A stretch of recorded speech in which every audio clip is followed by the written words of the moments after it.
you so much, Anna, for your introduction. So as you have already mentioned, we are very passionate about studying microbial communities, both those of humans and of the environment.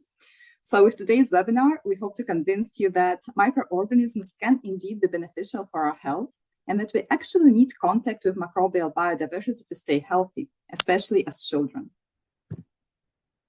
Now, as many of you know, urbanization is a global trend. And at the moment, more than half of the world population lives in urban regions.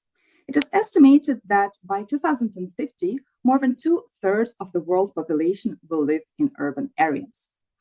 And while urbanization is a very interesting trend in terms of raising the standards of health, it can actually also be detrimental for some aspects of human health. So it comes at a price.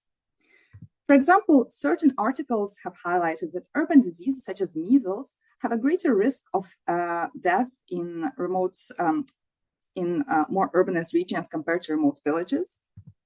Also, the Center for Disease Control in the United States noticed that childhood cancer rates were higher in prosperous countries and big cities compared to more rural areas. And also, it has been shown that polluted air can lead to more asthma attacks in urban regions, especially in children.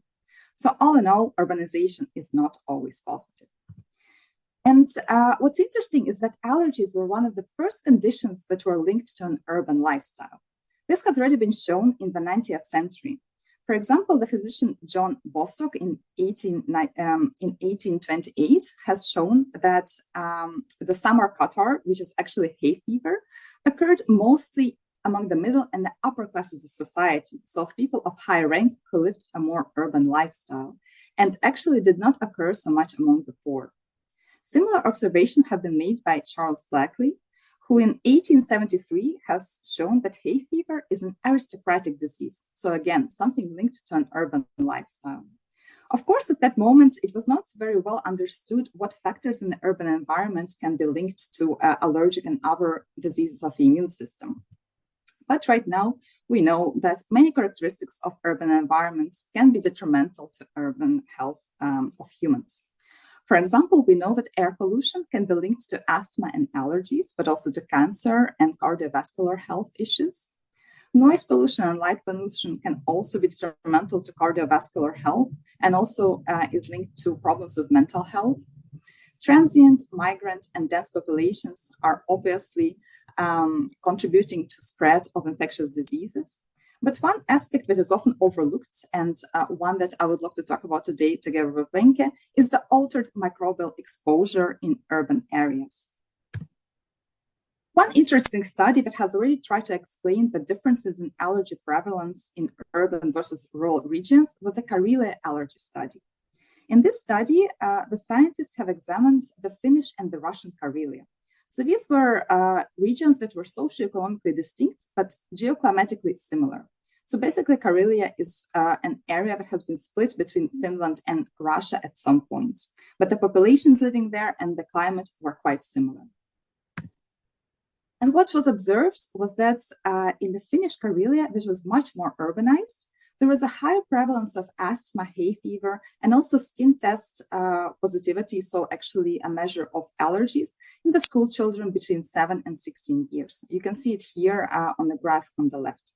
So the urbanized Finnish children seem to have more allergic diseases. The graph on the right shows the evolution of allergic diseases among adults in the Finnish and the Russian regions. So Finland has experienced a boost of urbanization in the second half of the 20th century. And this urbanization was actually linked to an increase in sensitization to birch pollen, which is actually an allergy to birch pollen. While in the Russian region that was much less urbanized, this sensitization to birch pollen did not increase in the second half of the 20th century. And then the scientists examined what was the cause or what was the link between allergies and certain health parameters or lifestyle conditions. They have noticed that the healthy children who did not have allergies actually had a more biodiverse living environment, as well as a greater diversity of bacteria on their skin compared to allergic children. And here I have to remind you that you're actually never really alone. Some people are horrified by this idea, but actually wherever we go, we are surrounded by microbes. These microbes live in the air, but also on our bodies, and we continuously interact with them. And this assembly of living microorganisms that are present in a defined environment, so for example, on our bodies or in the air, they are called the microbiota or microbiome. And the human microbiome is quite diverse and quite important to us. We actually have more than 10 to the 14th bacteria living in and inside of our bodies. Some scientists think that we have the same amount of bacterial and human cells, and some think that we actually have 10 times more bacterial cells compared to human cells. But what is quite certain is that we have 100 more microbial genes in our bodies than human genes, which actually makes us sometimes more bacteria than humans.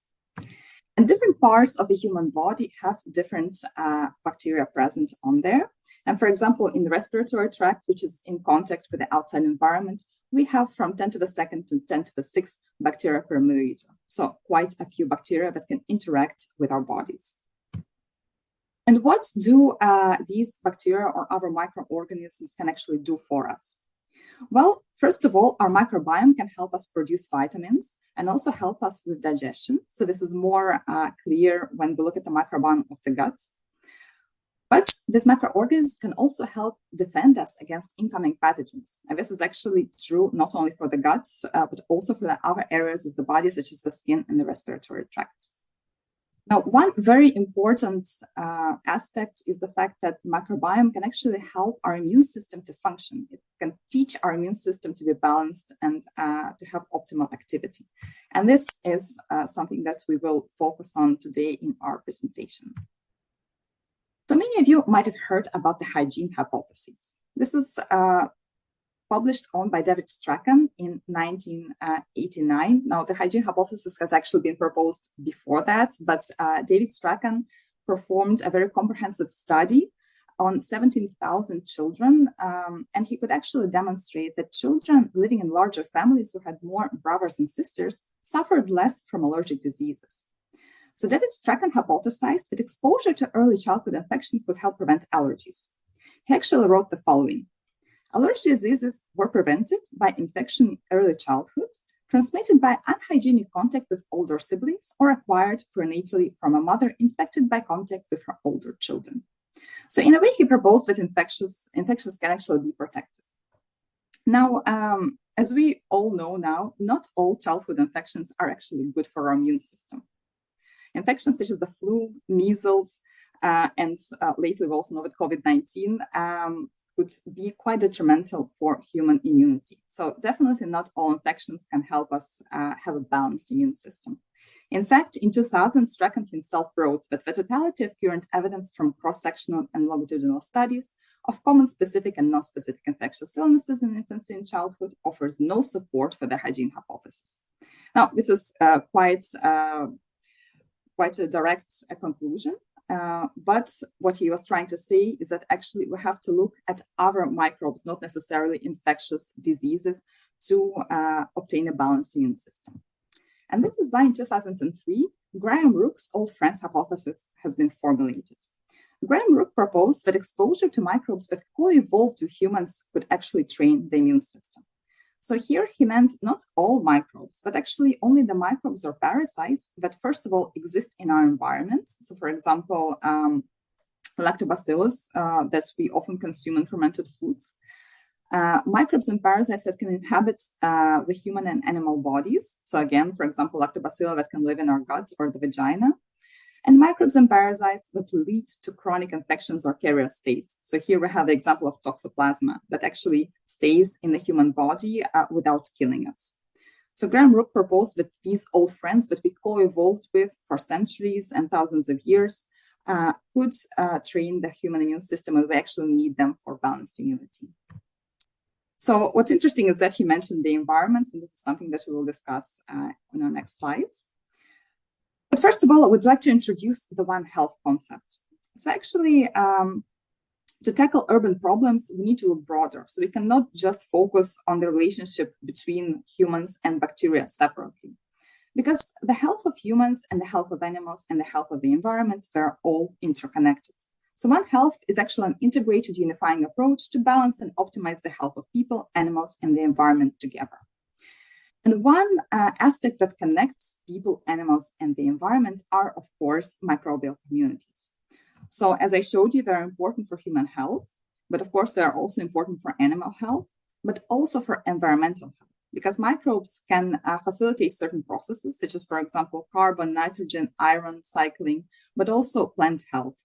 So actually, this composition of the microbes can help us see One Health as one concept connecting people, animals, and the environment. And what's interesting is that from the One Health and the microbes, we can define a paradigm shift.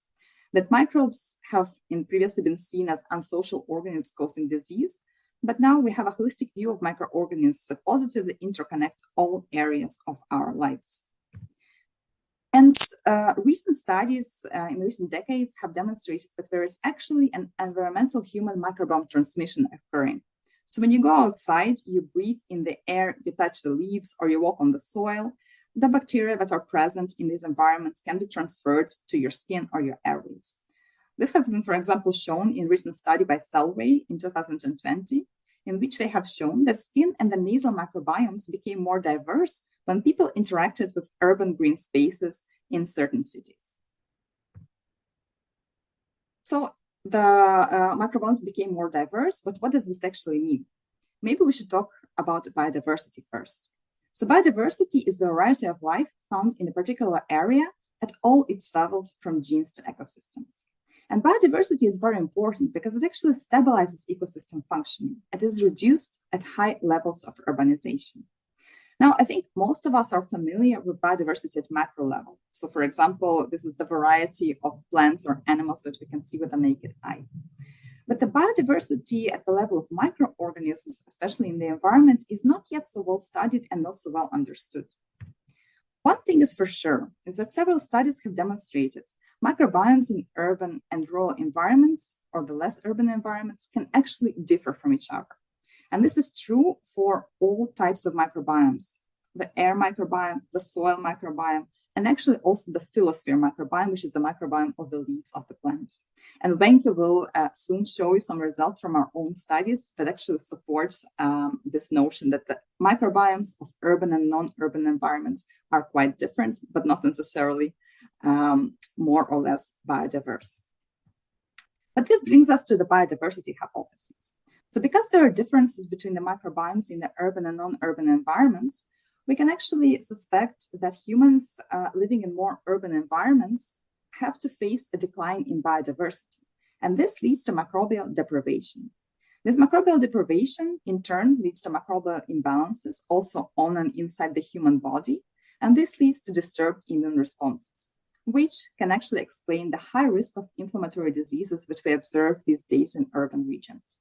So basically, the biodiversity hypothesis states that contact with natural environments enriches the human microbiome, promotes immune balance, and protects from allergy and inflammatory disorders. And the idea that we need contact with biodiverse environments is actually already implemented in one way or another in urban design in many cities. So on the left, you can see the wild or rural habitats that are considered immune protective because they are rich in biodiversity and in beneficial microbiota. In the middle, you see the industrial urban environments. So these environments have lower biodiversity and they're not immune protective because the exposure to microbes is actually altered compared to the rural or wild environments. So what we can do is we can introduce rewilded urban environments. So these environments try to form these urban habitats that provide immune protective microbial exposure through restoration of biodiversity. And we expect that by using these rewilded approaches, we can actually reduce non-communicable diseases, provide exclusion of pathogens, expose people to beneficial microbiota, but also restore habitat biodiversity while offering immune protection. And now I would like to give the floor to Wenke to talk more about our own research at the University of Antwerp in Belgium. Thank you, Irina. Now Professor Irina Spakova has enlightened us about the different concepts connecting the microbes of the environment with our immune health. I will take some steps back in time and explain you how our research started actually and how we contributed to the alterance and biodiversity hypothesis. So how our research started. It's about 10 years ago that we started with this question on, does air pollution affect the bacteria that live in the phyllosphere, the leaves of the plants? And so we started sampling bacteria all over the city, 55 different plane trees. And we also looked at the land use around the tree. And we actually defined the buffer zone around the tree with varying radius to see how big the area around the tree is that affects microbiome in there. So how did we do that? The microbiome research, we did that with 16S rRNA gene amplicon sequencing. So I've noticed that this webinar series has mostly looked at shotgun sequencing before, but which is more informative, but there's really value into 16S rRNA gene amplicon sequencing as well. So what happens with amplicon sequencing is that we take only a part of the DNA of the bacteria, in this case, the 16S gene. We amplify it with primers, and then it's those amplicons that we sequence. And then by assigning taxonomy based on our sequences, we get an idea of the population distributions throughout our samples. So this method is really good to look at the whole bacterial community.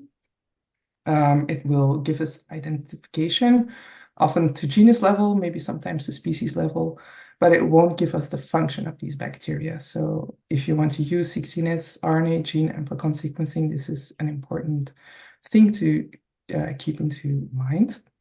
It is cheap though, about 15 to 40 euros per sample to process and sequence them. And it's a very accessible method. If you've never done sequencing before, it's actually a good place to start. So why would you use amplicon sequencing? We can use it for observational studies. For example, if we have a microbiome of healthy state and of a diseased state, it's very good to study how that differs.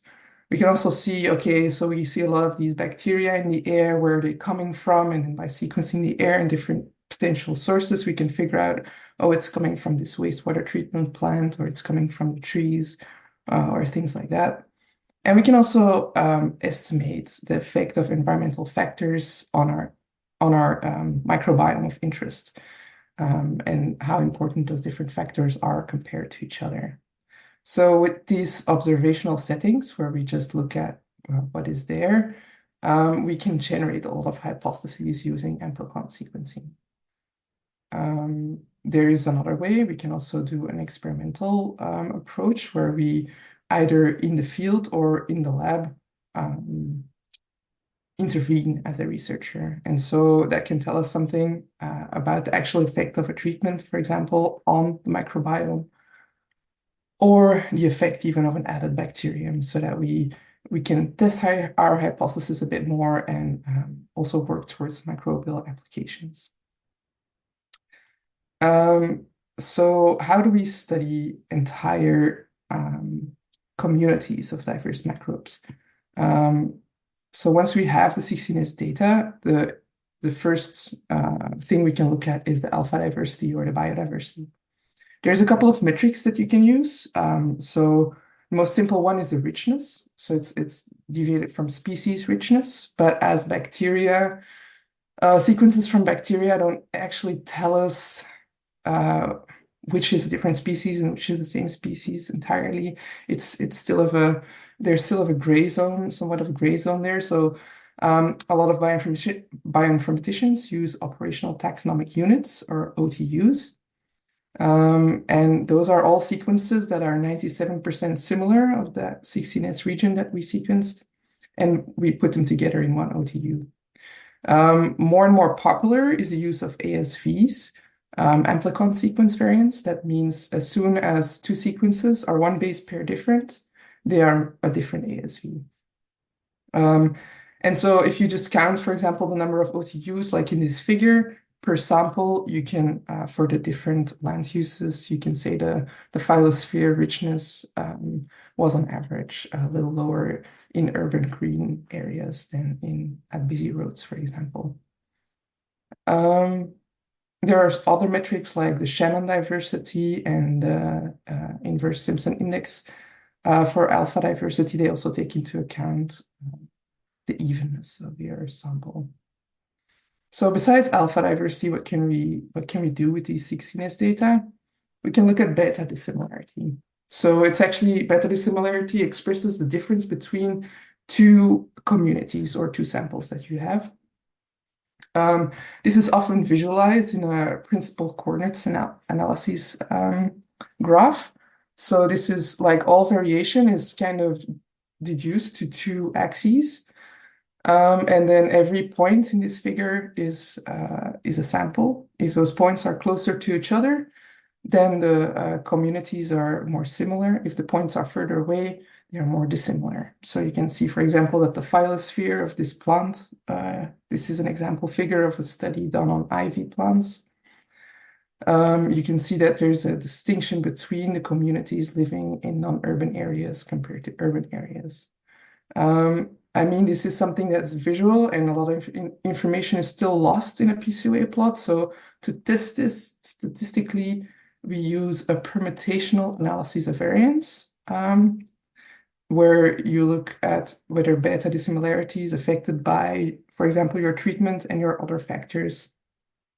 And this test will give you p-values for each factor and even r-squared values, so that you can compare different factors to your treatments and how important they are explaining the community composition. So imagine that the answer to your question is yes, your treatments, like your community composition differs between your treatments. Then the next question that actually arises is, okay, but which bacteria are then different?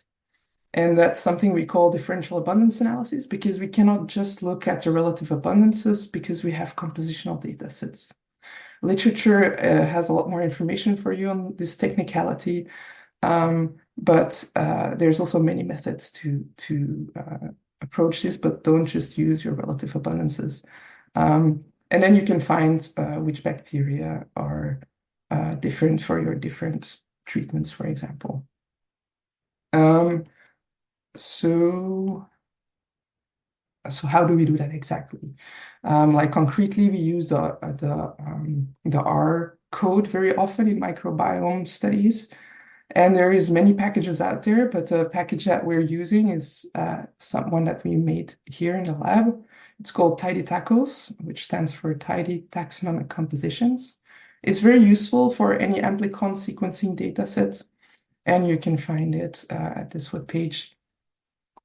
You can very easily plot your data. You can easily select your samples or do other kind of data wrangling. And all the previous things I explained and even a lot more can be done with Tidy Tacos. Check it out if you're looking for good tools. So back to our research. So we sampled those 55 plane trees in an urban setting. And we found that actually this distance from the tree of 200 meters is actually most significant in explaining the microbiome on the tree. And we did find, like our initial question is, air pollution does affect the community, but only just a little bit. Actually, what was way more important is whether there's other vegetation in this buffer zone around the tree. And not necessarily in a bit of a different way than we expected. So biodiversity is not naturalness. So what I mean with that is like a tree that was standing in the park actually had a lower microbial diversity than a tree standing at the street. It's because the tree in the park showed a lot more typical phyllosphere bacteria, and the tree on the street showed also still a lot of phyllosphere bacteria, but also a lot of other things, because the urban environment itself has a lot of other bacterial sources like trash and sewage and people and yeah, other things. So yeah, as we saw in this study, okay, so there are differences between these trees, And we know that phyllosphere bacteria are actually a very important source for the bacteria in the air that we breathe. And so we were wondering, does that even have an impact on human health? And is it a good one, or is it a bad one, or is it actually neutral? And this brought us to the biodiversity hypothesis and all the concepts that Irina explained.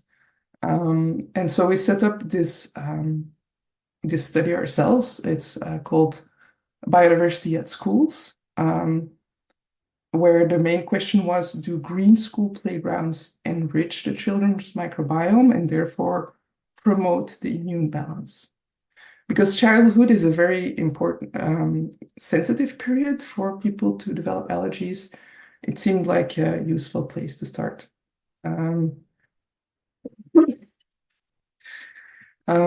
And so it looked, our setup looked a bit like this. So we took the microbiome samples of the leaf, the soil, and the dust at the schools. We also measured how much playground green there is for each school. Then we asked questions to the parents and the children about their health and their allergy symptoms. And we sampled the skin microbiome of the children. We actually swabbed the cheeks or let them self-swab them. So that's the data we got.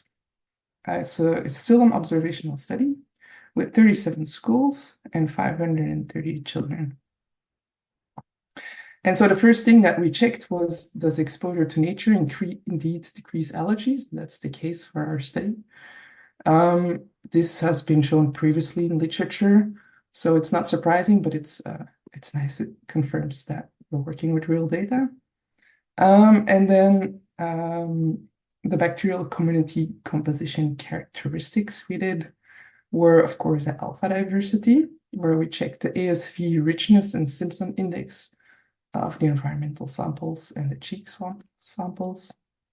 We also looked at beta dissimilarity to see if allergies had an effect on the composition.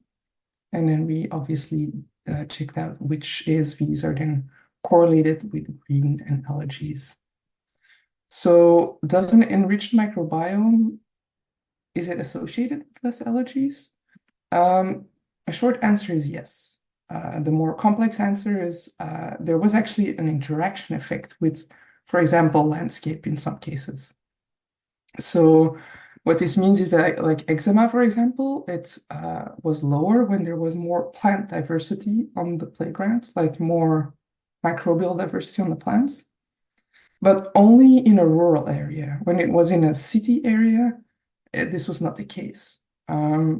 So this kind of hints at, okay, biodiversity is one metric, but it does not contain like all the information. And so our next question was therefore, is bacterial composition more important than biodiversity? And our Permanova showed that indeed the composition does play a role in the allergy.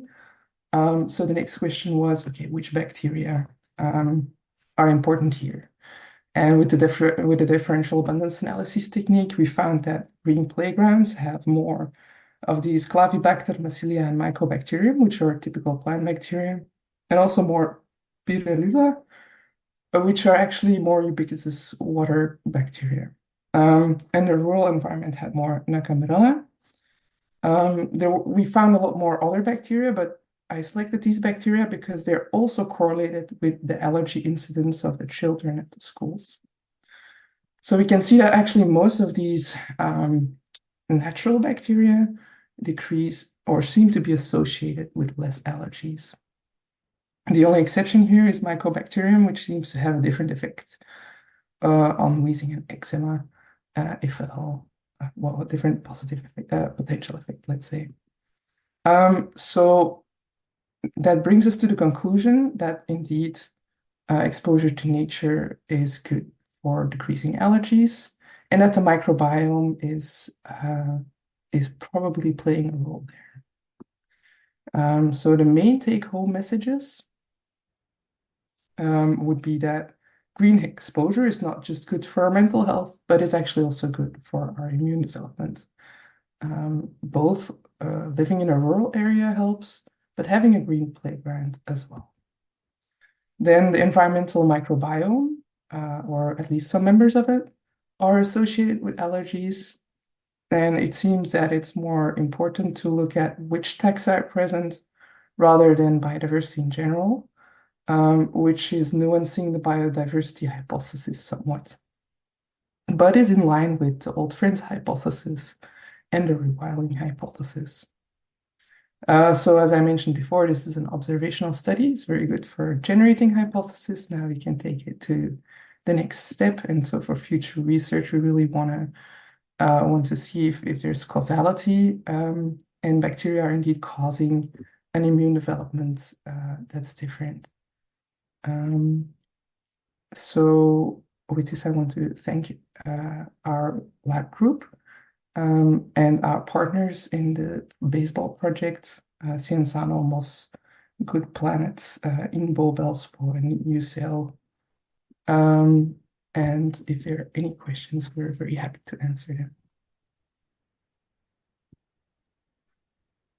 Thank you very much to both of you for such an interesting presentation. As I popped into the chat, if you do have a Q&A, sorry, if you do have a question, please do type that into the Q&A box and we can have a look through any questions that you do have. I just wanted to raise again at this point that we have been recording today. So if you want to go back and check anything, look at anything again, we'll send around the link to that recording tomorrow. So you'll be able to do so. Okay, so we have a question ready to go. So we have here, how many times have you sampled each area in the school microbiome setup? Have you randomized the location of the sampling?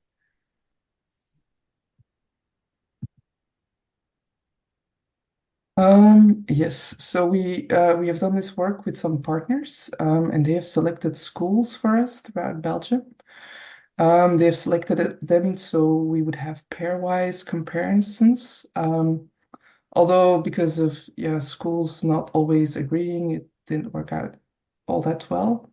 But we let the school sample their school locations themselves. So it's more like a citizen science project. So the children were also involved and they could sample some dirt, some dust. They got like a video with instructions. And then they sent it in. As for the phyllosphere samples, we actually gave them 3 plants. We provided it to put it on their playground, and they also cut the leaves off and sent them with the other samples to us. I'm not sure if that answers whether it was randomizing the location of the sampling though. I suppose if it was up to the schools where they took the samples from. Yes, we did like explain, okay, so this sand is like a coarse grain. Dust, you like use a pencil, like a little brush to collect. And the soil is more like dirt. But yeah, they just chose it themselves. That's very interesting that the children were able to be involved in some of the process as well. But what age groups was that? I think it's like 10, 11, 12 years old. So that they have been spending their time at this school for as long as possible. So also historic exposure is kind of included. And by the end of the school year, we also want to provide our results to them so they can learn something as well before they move on to secondary school. That's great, thank you. We have a couple more questions that have come in. So we have here, do you think the same observations would be true for fungal and viral richness in composition? Yeah, maybe I can try to answer because indeed it's a very good question. We're also interested in the fungal composition. However, we did not have a lot of luck in being able to sequence the fungal communities. So we're not sure if it was our setup or maybe there was not a lot of fungus presence in the communities we had. Now, of course, yeah, it is much less studied, the relationship between, the beneficial relationship between fungal communities and health, because so far as I know, most studies focused on the detrimental effects of fungal communities. For example, they can be really bad for allergies if you have fungus present at home. So I think it's very important to study, but unfortunately, we could not test this in our study setup. It's interesting that it's so different. Yeah, I see another question on the kind of experiments we're planning to do in vitro and in vivo, so maybe I can also answer that one. So what we have done so far, we have a master thesis student who is now isolating the exact bacteria from the samples we had. So she's plating them out, and we're creating a collection of environmental microbes that we have sampled from the schools. And in our lab, we have state-of-the-art reporter cell lines for certain immune pathways. So for example, we can look at induction of certain transcription factors for that induce actually cytokine production. So we can look at immunostimulation by these different bacteria. We can also look at which immune receptors are induced. For example, we know from our previous studies that toll-like receptors can be induced by beneficial bacteria. So also want to test if these bacteria can induce these receptors. So far we're planning in vitro experiments, but of course, in the future, if we know which bacteria are beneficial, we can also try to go more in vivo. Wonderful, thank you. I can see Henk is keen to answer another question just below that one. So yeah, so if children were already diagnosed with allergies, so as I said before, we kind of also integrate the historic exposure to the playground, and we have only one questionnaire on the allergy incidence, and that's only one time point. So it was not possible to answer that question. However, we did look at allergenic plants like birch trees or something on the playground to see if they would cause the school to have more allergies or not. Our sample size wasn't big enough to have a very significant p-value, but if the power would be better, it looks like it would actually have, if you have more birch trees, for example, there's potentially less allergies at the school. So being exposed at an early age, as of like primary school or even kindergarten, seems to help. okay, we have a question more about adults as well here. So prevention is the best, but I'm curious, what are the current challenges in treatments for adults with allergies, autoimmune diseases, or weak immune systems? And would it be mostly solved in a form of prebiotics, probiotics, or are there other means?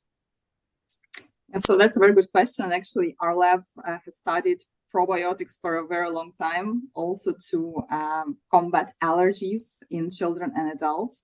This is not an easy question because indeed a lot of people suffer now from allergic diseases, and the current types of treatments, so for example, antihistamines or corticosteroids, they work for some people, but not always 100%. So we believe in our lab that first of all, we can focus on prevention. So actually, if children have more contact with nature, they have more contact with biodiverse microbial communities, their immune system, which is still in development, can be trained and lead to less allergies in the future when they are adults. So I think that preventive strategies would work quite well if they are, of course, designed well. So this is why we do this kind of studies. And then regarding other means, I would say that it should be a combination. So usually at the point, as far as I know, let's say probiotics or this nature therapy, it is more of an additional treatment. So it is not something that you can use to replace the medicines that you are using now. But I think we're getting there also with these studies. If we understand the mechanisms of how bacteria can train the immune system, then I think we can also leverage these mechanisms to create better therapies for allergic diseases. This may be a little outside of scope, but has there been interest from the schools about making changes to their playgrounds based on any results that may come from these studies? Well, we will definitely communicate to the schools because this is part of citizen science, of course. We will try to give them the results we have obtained. Of course, in our case, it was quite a general study. So, for example, we did not look at how different designs on the school playgrounds would affect, for example, the transfer of bacteria. But we do have upcoming PhD projects that will look at how the interactions, so the exact physical interactions of what people do in green environments, how that can impact the bacterial transfer. So from that point of view, we definitely want to contribute to policy making and giving advice to schools or to, for example, urban planning specialists.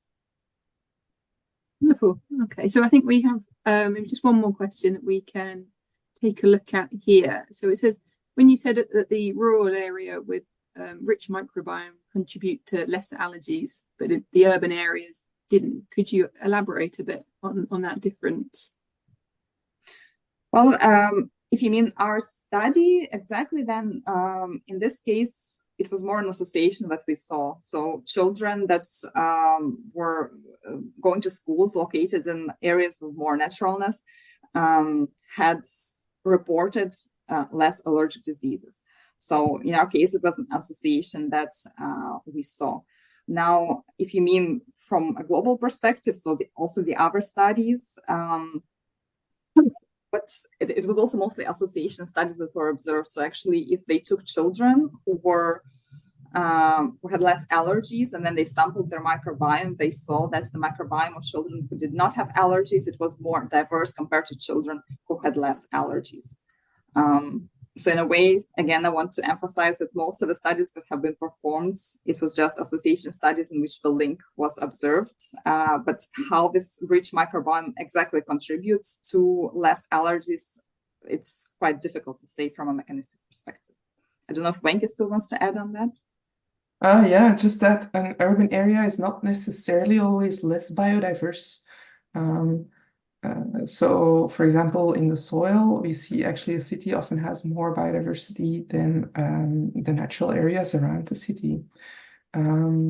So, yeah, that's why the focus also should shift not only to biodiversity, but more to which bacteria are then contributing to a good immune development. Yeah, I hope that answers your questions. Feel free to ask more. Also, I saw that someone asked if there was ethical clearance to work with children. I don't know if you can say something about that, Irina.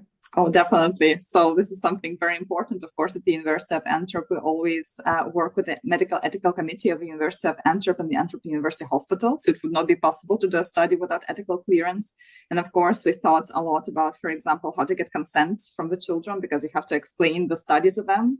So that we know what's going to happen. And we also had to explain to the parents.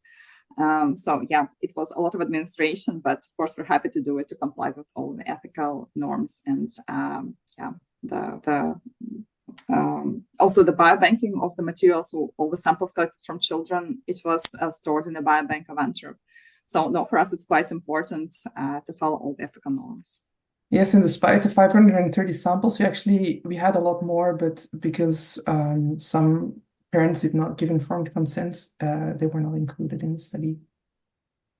So I just finally to thank you again to both our speakers, and we look forward to seeing everyone again in the future.